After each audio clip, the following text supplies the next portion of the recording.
It was an early morning on the island of Sodor, and the engines were sleeping in Tidmouth's sheds.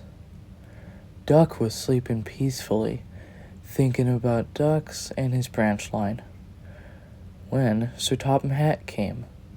"Duck! Pah! Ah! Oh, sorry, sir. Did you need me?" he asked. "Yes, I need you to pick up a special caboose from the docks today. I have purchased it from America, and I want to see how it runs on my rails. Do you think you can do that?" Sir Topham Hatt asked.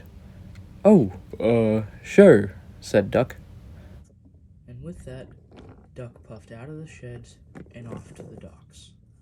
Duck puffed into the docks to find Cranky unloading the caboose from the ship. It was red and black, and it already had the letters Sodor Line on it. "Do you be the one who pulls this strange brake van?" asked Salty. "Oh, yeah. Where is this supposed to go again?" asked Duck. Then an engine stopped next to him. "Fat man said Wellsworth," said the engine. "Oh my, where did you come from?" asked the Duck. "Germany, World War II. I was brought to help protect," said the engine. "Oh, well, good for you," said Duck wearily. Well, you might want to get out of the way. Cranky is gonna drop it on you if you don't," said Duck. The engine had moved, and Cranky had started to lower the caboose onto the rails. "Oh, steady," he said. "God, this thing is heavy." He waited for it to line up with the rails until he finally set it down. "Oh, come on, Cranky. It can't be that heavy," chuckled Duck. "Aye, you be wanting to be there quickly, matey. Sir Topham Hatt said he wanted it there as fast as he could," Salty said. Right. Give me a minute to couple up," said Duck. Duck coupled to the caboose, and he was off from the docks. The morning air had turned warm as Duck puffed along a back track to Wellsworth. Almost there, Duck said. "Oh, I think something might be wrong," and he started to slow. His driver checked his water pressure. "Oops. Looks like you've run out of water, Duck. We're gonna have to stop in the siding here." And his driver shut off steam. "But I can't be late," Duck complained as he stopped in the siding. "You'll be all right, Duck," said his driver. "You'll get there in time, and we can explain to Sir Topham Hatt what happened." "Oh, all right. But you're doing the explaining," he said. "Will do. Now, I'll grab my buckets and we'll fill you up." Minutes passed as his driver filled up his tanks.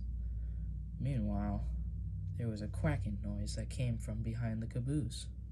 A little white duck came out from behind the trees. It made its way towards the tracks and jumped. It landed on the caboose and promptly sat on the edge of it. "There you are, Duck," said his driver. "That should get us to Wellsworth."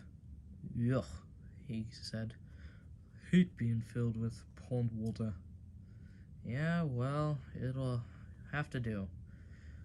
Ready, old boy?" "Oh, I guess." His driver got in his cab, and he reversed out of the siding. "Finally, now I can get to Wellsworth," said Duck. Duck puffed on, carrying the little white duck with him. Meanwhile, at Wellsworth, Gordon and Donald were arguing about which class was better. "I keep telling you, Donald, the A1s were specifically designed to be better than the Caledonians." "Phew, says you. Didn't we come before you?" "Exactly, proving my point."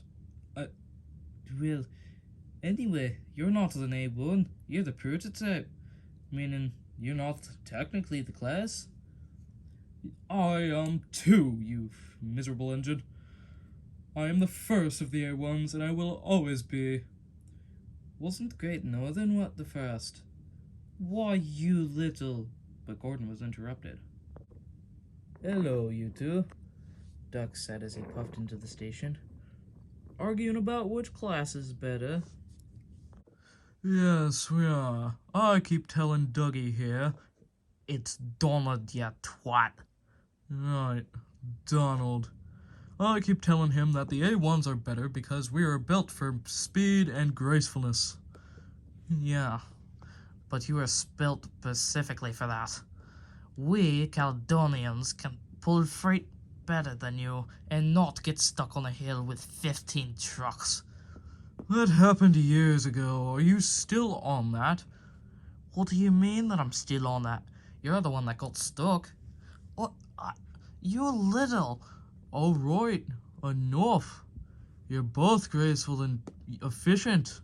One's built for one thing and the other's built for the other. Just leave it at that. But, well, I guess I'd have to say that the Caledonian is the better class. Ta! Gotcha, you twat! Why, I never. Just then they were interrupted by a quack. Well, I say, Duck, was that a quack, or are you just getting too old and squeaky? Gordon smirked. Well, that wasn't me, said Duck, and he looked back. From what he could see, nothing was there. Driver, do you mind checking that out? Asked Duck. His driver got out and checked the back of the caboose. What is that you're carrying back there anyway, Duck? Asked Donald. Oh, it's a caboose. Sir Topham Hatt purchased it from America to test it on the rails. It's like a brake van, but uglier, said Duck. You got that right, said Gordon. Moments later, his driver came back with a little white duck in his arms. Aye, that be my friend Dilly. You have a duck friend? Why, yeah. A few years ago, she got stuck in my water cap. Wouldn't leave for hours. I had to move her to that pond back there so she could stay safe. Sir Topham Hatt built that siding for me so I could visit her every now and again. I'm surprised she came here, though. I think she missed you, chuckled Duck, and Dilly let out a happy quack.